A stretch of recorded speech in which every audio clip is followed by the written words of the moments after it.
Bueno, vamos a empezar a hablar de la lateralidad, ¿vale? Del trastorno asociado a la lateralidad. En primer lugar, vamos a aclarar algunos conceptos que, aunque ya habían sido vistos anteriormente, los trabajasteis con diferentes trabajos en los que trabajamos los diferentes conceptos de la educación motriz, pero bueno, creo que es interesante recordarlo. Entonces, bueno, ¿qué entendemos por lateralidad? Pues es simplemente la preferencia de uso, ¿vale?, de una gran parte del cuerpo y de todos los elementos situados en una de esas dos partes con respecto a la otra. Como sabéis, nuestro cuerpo pues está diferenciado en dos partes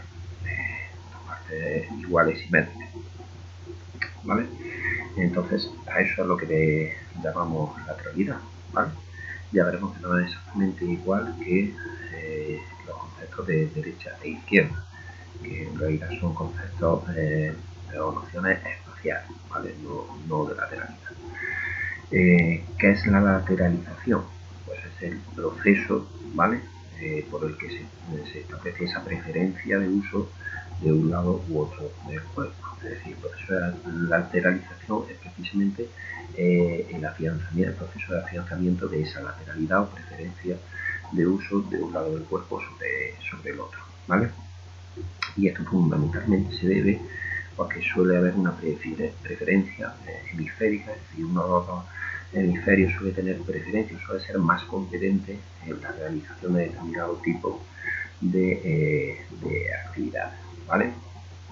Esta preferencia hemisférica se debe a una asimetría funcional, ¿vale? Y es esa asimetría funcional lo que indica o significa que un hemisferio suele ser más competente que otro para controlar determinados comportamientos, determinadas acciones, y esto es consecuencia fundamentalmente de una lateralización genética, es decir, desde el nacimiento ya está establecida esta preferencia funcional y esta asimetría funcional, ¿vale?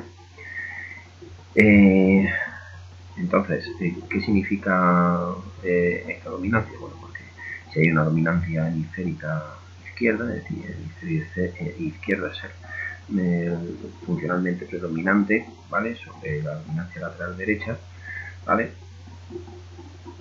Es decir, perdón, si hay una dominancia hemisférica izquierda, pues eso significa que hay una dominancia lateral derecha a nivel funcional, ¿vale? Es decir, fundamentalmente, sobre todo de la manualidad y de la podalidad, ¿vale?, de la lateralidad podal y la lateralidad manual. En el ojo y en el oído ya veremos que esto no es así, ¿vale? Y esto no es así porque está comprobado que tanto el ojo como el oído, cuando reciben estímulos, ¿vale?, pues distribuyen estímulos auditivos y visuales, distribuyen la información por igual, ¿vale?, en los dos hemisferios simultáneamente. Por lo tanto, aquí esta simetría funcional no está recuperada, ¿vale? Y la preferencia hemisférica tampoco. ¿Qué podemos distinguir dentro de la lateralidad? ¿Vale? Como hemos dicho, podemos distinguir entre manualidad, lateralidad manual, ocular, preferencia ocular o lateralidad ocular, preferencia podal, ¿vale?, que a su vez se puede dividir en dinámica y estática, es decir, puede haber diferencia entre una lateralidad podal en movimientos, ¿vale? Por ejemplo, puede ser el golpeo de una pelota, y estática, puede haber una preferencia a la hora de utilizar un pie u otro para utilizarlo como base de sustentación, ¿vale? Y por último está la preferencia auditiva, ¿vale?, que es la lateralidad o el mayor uso del oído de un lado o del otro, ¿vale? Los autores que han estudiado la lateralidad, pues, y esto es fundamental, ¿vale?, para poder determinar si existe un trastorno en el proceso de lateralización, ¿vale?, que es el afianzamiento de esa lateralidad o esa preferencia funcional de un lado del cuerpo sobre el otro, y de todos los elementos de ese lado del cuerpo sobre el resto de elementos del otro lado. Bueno, pues no hay una unanimidad, ¿no? lo que indican los autores. Lo que sí parece es que hay unanimidad es que evidentemente el porcentaje de diestros es muy superior al porcentaje de zurdos. También es cierto que hay algunos datos que indican que este porcentaje de zurdos se ha ido elevando con los años, en cuanto a que, bueno, pues como si dijéramos, esa connotación negativa que tenía el ser zurdo a nivel cultural, pues ha ido disipándose, de manera que hay incluso algunos estudios que hablan que ha habido un paso de una incidencia de un 4% de zurdos en el total de la población, que ha pasado a más de un 10%, ¿no? Que esas inhibiciones a nivel cultural pues se han disipado, aunque aún es cierto que todavía, bueno, pues como dijéramos, la vida la tenemos organizada pensando más bien en los diestros que en los zurdos. Podemos pensar en cosas habituales como pueden ser, aunque ya empieza a haber materiales para zurdos también, pero pues, las tijeras, las cuerdas de una guitarra, es decir, la mayor parte de las herramientas, los elementos están pensados para diestros y no tanto para zurdos. Bueno, como hemos visto entonces, pues la herencia parece ser que es un factor determinante. De hecho, hay una teoría, lo que pasa es que no la voy a explicar porque es algo compleja, pero hay una teoría que parece que explica el porqué esta desviación, ¿vale?, hacia lo diestro, ¿vale?, a nivel a nivel genético, ¿vale? Entonces hay algunos estudios como el de Riga, que habla que niños de entre 5 y 11 años, pues el 85% aproximadamente eran diestros y el 10% zurdos y el 5% ambidiestros. Los ambidiestros son aquellos que tienen, como si dijéramos, el mismo potencial, ¿vale?, en el uso de un lado y del otro del cuerpo, sobre todo a nivel manual, que tienen la misma potencialidad funcional. En este caso las leyes, como hemos dicho, las leyes de Mendel, el gen dominante diestro sobre el gen recesivo zurdo, bueno, pues no son explicativas, ¿vale? Hay otras teorías que parecen explicarlo.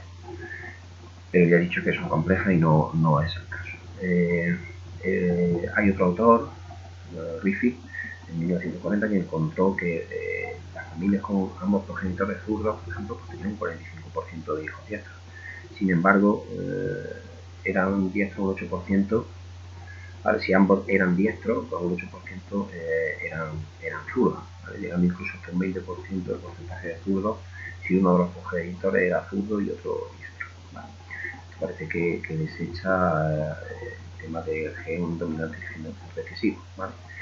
Y bueno, aquí tenemos varios estudios y otros estudios que indican que parece ser que no solo es la herencia la que puede determinar este porcentaje de diestro y de zurdo, sino que el ambiente, ¿vale?, pues puede influir. Como hemos destacado anteriormente, cuando a nivel cultural los zurdos estaban, entre comillas, mal vistos, bueno, pues en el ámbito educativo, incluso en el ámbito familiar, se trataba de modificar esa zurdería para convertirlo en diestro, ¿vale? De hecho, se daban muchos casos de zurderías contrariadas que luego eran generadoras de algunos otros trastornos que veremos a continuación, ¿vale?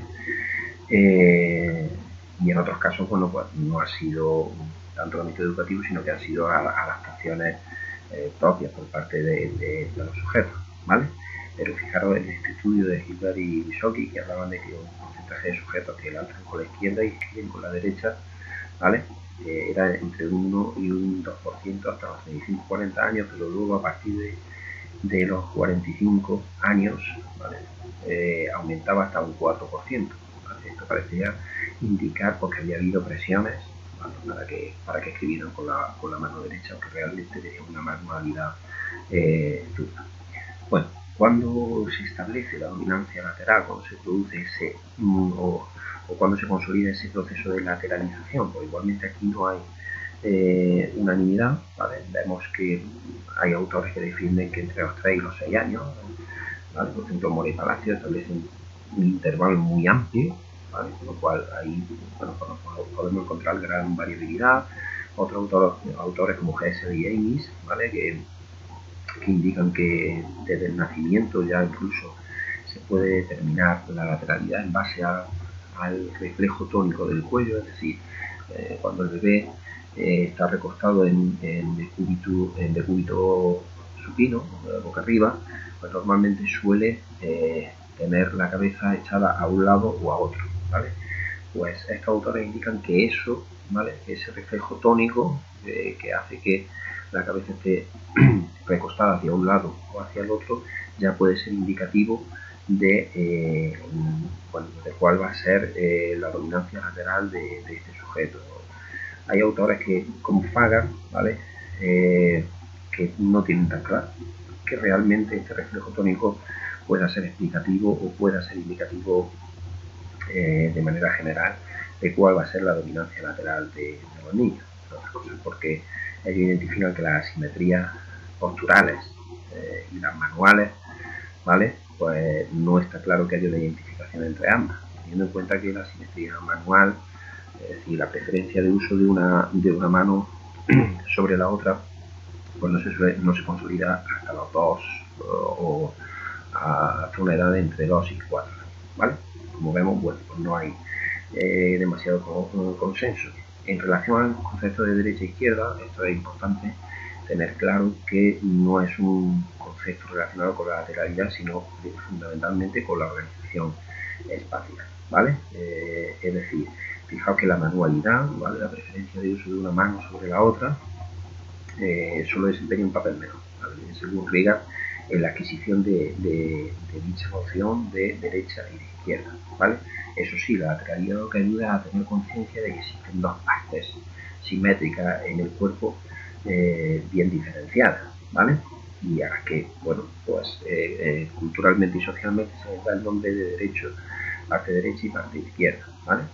Pero no es hasta los 5 años, según este autor, cuando un porcentaje importante, ¿vale? De la preferencia entre un lado y otro es indicativo, ¿vale? De una mejor aplicación sobre sí mismo de esos términos de derecha e izquierda, ¿de acuerdo? Es decir, que antes de esa edad de 5 años, pues el niño evidentemente va a ir mostrando ya preferencia por el uso, por ejemplo, de una mano sobre la otra, pero sin embargo no tiene por qué tener claro, ¿vale? A nivel espacial cuál es la derecha y cuál es la izquierda, ¿vale? Sobre sí mismo. Entonces, ya a partir de esta edad, ¿vale? La superioridad funcional, ¿vale? Desaparece en beneficio de actividad cognitiva, es decir, el niño hasta esa edad va a diferenciar entre un lado y otro, principalmente por la preferencia de uso, de manera que el niño puede empezar por eso me ha hablado muchas veces de que al niño se le dice la derecha es la mano, por ejemplo, con la que coge la cuchara, o es la mano con la que se lava los dientes, ¿vale? Es decir, para que el niño identifique esa preferencia funcional, ¿vale? Pues la puede identificar con el lado derecho o con el lado izquierdo en función de cuál sea esa simetría funcional, esa preferencia funcional que tenga. A partir de esa edad, ¿vale? A partir ya de la primaria, en el que se entra ya en el periodo preoperatorio y ya se produce un paso a nivel madurativo, pues ya las funciones cognitivas le van a ayudar a entender, ¿vale? Y a abstraer los conceptos de derecha e izquierda. Entonces ahí lo funcional empieza a perder fuerza y lo cognitivo, ¿vale? Pues empieza a cobrar mayor importancia a la hora de diferenciar estos conceptos. Entonces, según Cobos en el 95, pues ella indica que la dominancia lateral se consigue entre los 3 y los 6 años, fijaos que intervalo más amplio, y que los conceptos de derecha e izquierda entre los 5 y los 8, es decir, entre el final del proceso de lateralización, ¿vale? O sea, al final del proceso de lateralización es cuando el niño puede empezar a comprender la diferencia entre derecha e izquierda, ¿vale? Y es a los 6 años cuando ya pueden ubicar la derecha y la izquierda tanto sobre sí mismo, o sea, en sí mismo, y hasta los 8 años no podrían ubicar los conceptos de derecha e izquierda en otras personas, ¿vale? Por lo tanto, fijaos que hay un desfase entre 2 y 3 años entre la lateralización, el proceso de lateralización, ¿vale? O consolidación de la preferencia de un lado sobre otro con los conceptos espaciales de derecha e izquierda.